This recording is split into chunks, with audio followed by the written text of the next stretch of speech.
Welcome back to the King's Corner, the place for all things Bethesda. I am the KingFanMan with another Fallout 76 video. And hey, if you love Fallout, The Elder Scrolls, and Starfield, and you're not subscribed yet to the KingFanMan channel, why not? That's all I talk about here, so go ahead, hit that subscribe button. The new Burning Springs update takes us to Ohio, where we are introduced to the Rust King, a very intelligent, very ferocious super mutant. But where did he come from? How was this once normal raider, if you can call raiders normal, made into this beast? As with all of the Fallouts, Bethesda loves to leave clues around the world, which not only explains the lore about what has gone on before and why things are currently the way they are, they also love to tease us with what is coming in the future. In the single-player games, they love to tease where the next game will be in the series, and maybe even a little hints about what the story may be about. Remember in Fallout 4, in the very opening, the TV announcer was talking about Vault 76 in West Virginia? Well, Bethesda has done it again. First, by giving us a clue as to the origin of the Rust King, but also what is probably coming soon to Fallout 76. Just outside of Athens, Ohio, you can find a crashed Vertibird. There is also bodies strewn around and a large metal cage that was being carried by the chopper. When you investigate the site a little more, you will find a holotape with one of the bodies. Let's listen to that tape now. Longer till we get there, pilot. Not much longer, sir. ETA should be another 45 minutes. Right.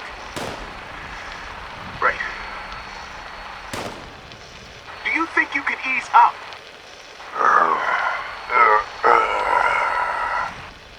All this turbulence might break the subject. Apologies, sir. I'll see what... Oh, God. We have to land right now! But sir, we need to... Land the goddamn bird right now!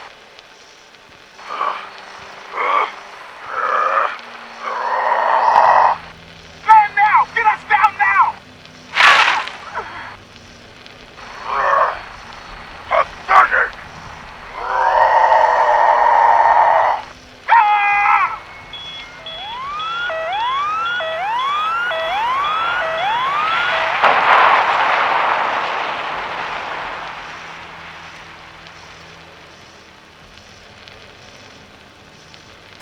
We learned several things from this holotape, but also from the wreckage itself.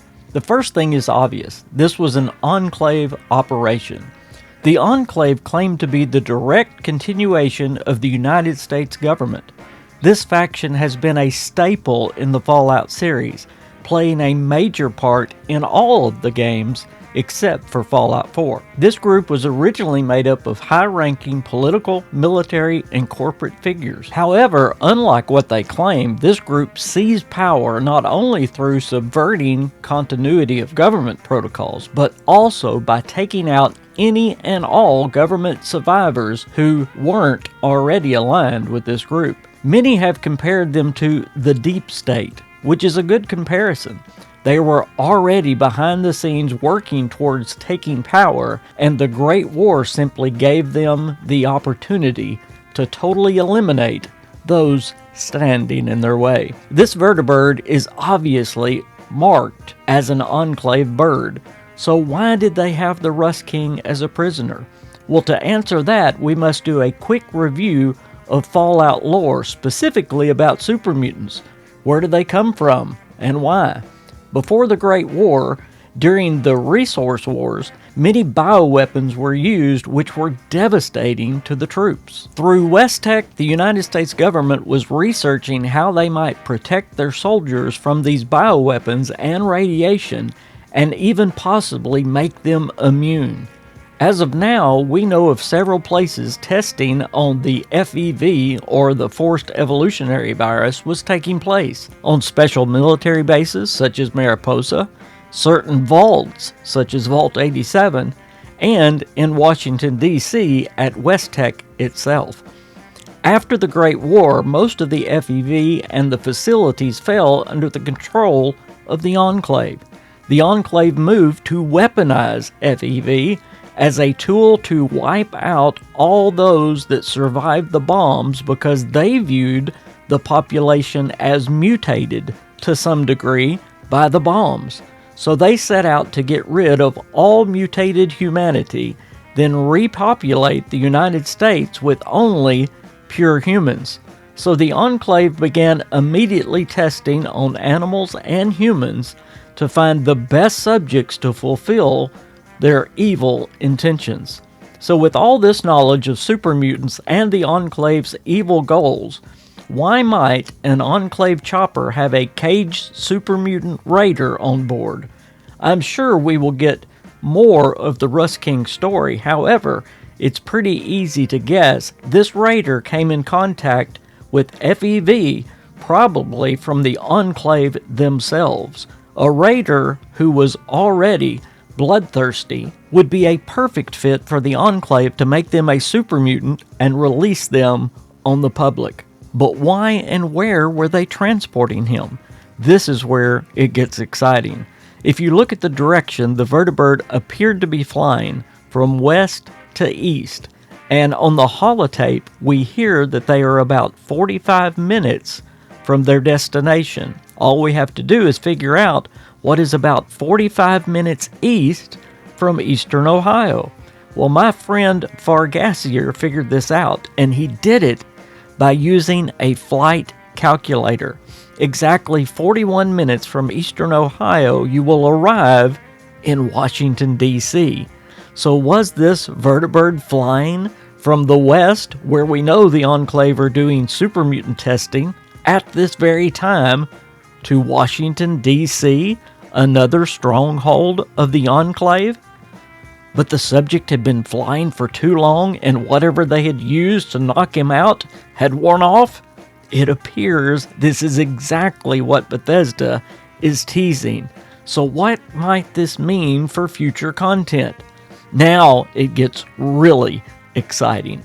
While I was in New York playing Burning Springs early, I got to talk to John Rush, the creative director of Fallout 76, about this update and the future of Fallout 76. He talked to me about the decision to move this update into Ohio, but he also talked about the possibility of us getting to go east as well. He talked about how cool it would be to see the Capital Wasteland hundreds of years before Fallout 3. We also learned from John the story of the Rust King is not done with Burning Springs. They plan to add more to his story with later updates. Could it be we will get to go see Washington, D.C. and maybe learn more about why they were taking the Rust King east?